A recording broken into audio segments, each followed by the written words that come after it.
Welcome back. Joining us now is Janet Austin, the CEO of the YWCA. Welcome, Janet. Oh, I'm delighted to be here. Now, serendipitously, you know our person of the week, Bobby Farr, and you've worked with her in a few capacities. Can you speak to the nature of her volunteerism? Well, I think she's an exceptional person. As you know, she worked throughout her professional life with TELUS, and I think also volunteered when she was a TELUS employee. But now that she's retired, she has really, I think, deepened her connection both with the organization and through the community through her leadership of the TELUS volunteers and also on the TELUS Community Board. So it's really been a privilege, I think, and a pleasure to work with her and see what she's able to do. Part of the joy, I would imagine, of your work is to get feedback from people who are volunteering perhaps for the very first time, and I would imagine are shocked at how much fun they're having. They're thinking they're doing something good for humanity, and in fact, they're getting so much in return. Well, you know, and I think that's really important for organizations like ours, nonprofit organizations, to recognize that it's really a two-way street. You know, we need to actually be able to ensure the experience is valuable for the volunteer and understand what the volunteer is actually getting out of it. So I think it's what we do at the Y actually is we have we try to define the volunteer experience for every volunteer and actually have a job description which lays out what our expectations are and what the volunteer can expect to get from us. And then we really work with them, you know, to make sure that actually is a fit.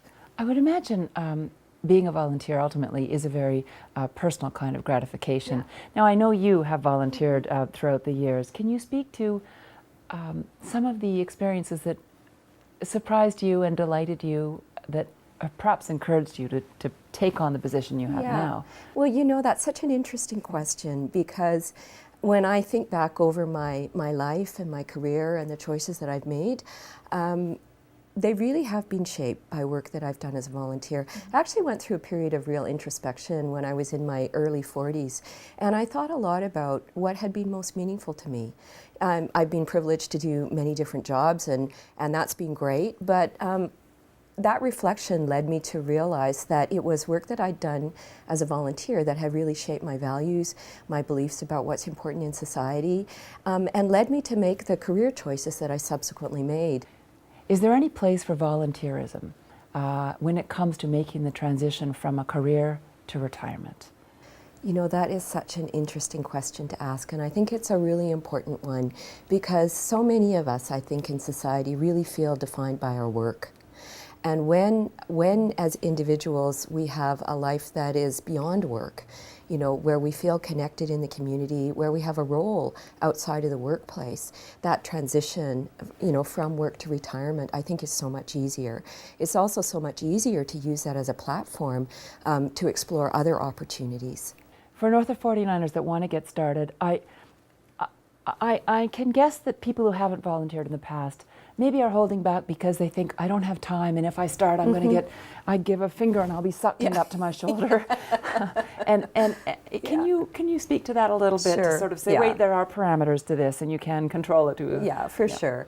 And I think what is important for someone who is interested in volunteering is to really put some thought into what is it they want to get from the experience.